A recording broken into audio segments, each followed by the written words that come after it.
Salamlarca siz yaxşısınız uşaqlar. Johnny ilə Ezen'i gəziririk. Nəsə vaxtda video gəlmək istəyirsiniz. Harada gəziririk? Əsgərən yanımdadır. İnşallah sahədə hər an dovşan, quş çıxa bilər. İnşallah bayram yanımızdadır. Bayram. Hop, ona bax.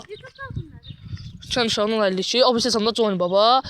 Bunlara Mati Dogs. Mati Dogs. Mati itlərin içində. Hə? Mati Dogs. Mati itlərin. Açıq uşağı 052 yaxşıdır. Yaxşı kənddə yaşayıram. O da pisdir öyle. Ay. İnşallah Eze başqasına verəcək əsgərə qağa. Bu ilə bu oxşatır. Kimi? Bastırır. Ay yox hə. Bir bastır o. Sula var idi. Adamla mənim postum boğuşmur. Ya boğuşturma neyin? Niye başını satırsın? Boğuşturma ne da la? Mati itlərin içində olacaq. İnşallah bunu Johnny baba atacaq. O pələk gəlir.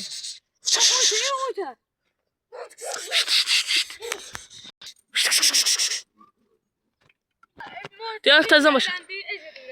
Hə inşallah. Johnny qaçdı. Ay yaxşı boğuşmadılar ya. Johnny tuta bilməzdim. Elə bildi Ezemin üstünə. Hə. İnşallah. Maraqlı oldu ancaq. Gedib başlıq alıyorum. O hara gəldi ya biz.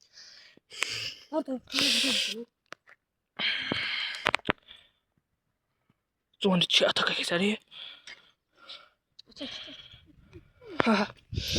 Johnny, yox. Hara gəldi? Niyə? Turaz nə da la hanı? Turaz hanı ala? Burada Turaç var. Ya Turaç olmabilir qadağandı ama.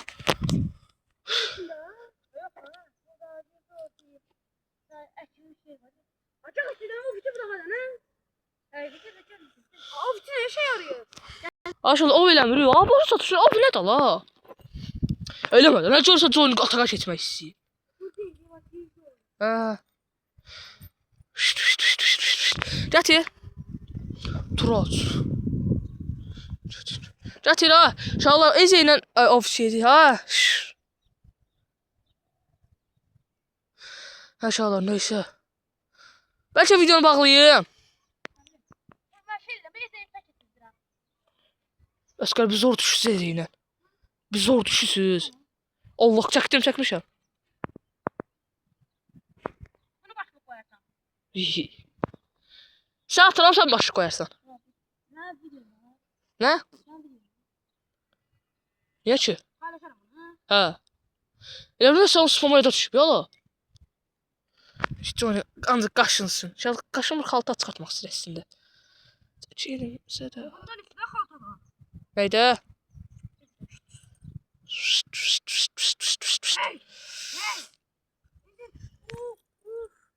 İşte dışarıda Eze.